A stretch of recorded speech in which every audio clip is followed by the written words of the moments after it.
ইডির উদ্ধার করা টাকা বিলি হবে বাংলার গরিবের মধ্যে। রাজমাতাকে ফোন করে বার্তা মোদির। আর কি বললেন বিজেপির পোস্টার বয়। কেন্দ্রীয় তদন্তকারী এজেন্সি এনফোর্সমেন্ট ডিরেক্টরেট যত নগদ টাকা সম্পত্তি উদ্ধার করেছে তা সাধারণ মানুষেরই টাকা।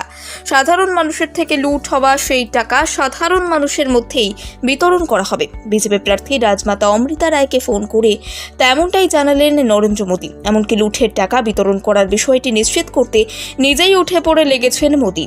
সামনেই লোকসভা নির্বাচন, বাংলার জন্য দ্বিতীয় দফা প্রার্থী তালিকা প্রকাশে বড় সড় দুটি চমক দিয়েছে গেরুয়া শিবিরের কেন্দ্রীয় নেতৃত্ব।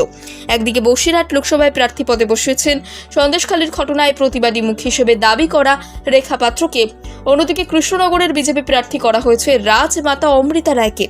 এই মুহূর্তে এই দুই প্রার্থীকে নিয়ে আলোচনা তুঙ্গে। ইতিমধ্যেই রেখা পাত্রকে ফোন করে খোদ নরেন্দ্র মোদী, এছাড়া রাজমাতাকেও ফোন করেছেন মোদী। যদিও বিরোধীদের কটাক্ষের সুরে নমকে মণিপুরের প্রসঙ্গ মনে করিয়ে দিতে চাইছেন।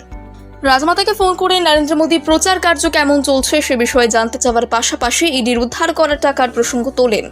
সাধারণ মানুষের থেকে লুট করা বিপুল টাকা কিভাবে গরিবদের আবার ফিরিয়ে দেওয়া যায় সেই উপায় বের করার জন্য তিনি নিজে কাজ করছেন বলে জানান।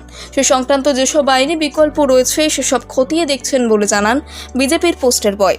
এদিন মোদী বলেন, দেশ থেকে দুর্নীতি দূর করতে বদ্ধপরিকর তার দল। এরপরে বিরোধীদের উদ্দেশ্যে তোপ দাগেন তিনি। তবে মোদী নিজের বিশ্বাস করেন যে পশ্চিমবঙ্গের মানুষ পরিবর্তনের ভোট দেবে। সেই বার্তাই রাজমাতাকে দিলেন নমো। রাজা কৃষ্ণচন্দ্র রায়ের পরিবারের সদস্য তথা রানীমা হিসেবে পরিচিত অমৃতা রায়কে আসন্ন নির্বাচনে কৃষ্ণনগরের প্রার্থী করেছে বিজেপি। সেই সিদ্ধান্তের জন্য মোদীকে কৃতজ্ঞতা স্বরূপ ধন্যবাদ জানিয়েছেন রাজমাতা। এদিন মোদীর সঙ্গে ফোন আলাপে নির্বাচনী প্রচার সংক্রান্ত কথাবার্তাও হয়েছে রাজমাতার, এমনটাই সংবাদ সূত্রে খবর। এমনিতে রাজা কৃষ্ণচন্দ্রের পরিবারের বিরুদ্ধে ব্রিটিশদের সাথ দেওয়ার অভিযোগ রয়েছে। সেই কারণে কৃষ্ণনগরের অনেকেই তার বিরোধিতা করছেন বলে মোদীকে জানিয়েছেন অমৃতা। যদি সেই কথা শুনে আশ্বাস দিয়েছেন নমো। যারা ভোট ব্যাংকের রাজনীতি করছে তারা 350 বছরের পুরনো কথা টেনে এনে মানুষকে বিভ্রান্ত করতে চাইবেন বলেই জানাচ্ছেন মোদী।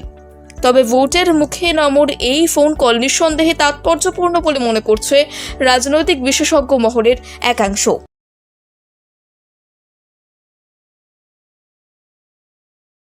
ইডির উদ্ধার করা টাকা বিলি হবে বাংলার গরিবের মধ্যে। রাজমাতাকে ফোন করে বার্তা মোদীর। আর কি বললেন বিজেপির পোস্টার বয়। কেন্দ্রীয় তদন্তকারী এজেন্সি এনফোর্সমেন্ট ডিরেক্টরেট যত নগদ টাকা সম্পত্তি উদ্ধার করেছে তা সাধারণ মানুষেরই টাকা। সাধারণ মানুষের থেকে লুট হওয়া সেই টাকা সাধারণ মানুষের মধ্যেই বিতরণ করা হবে। বিজেপি প্রার্থী রাজমাতা অমৃতা রায়কে ফোন করে তেমনটাই জানালেন নরেন্দ্র মোদী। এমনকি লুঠের টাকা বিতরণ করার বিষয়টি নিশ্চিত করতে নিজেই উঠে পড়ে লেগেছেন মোদী।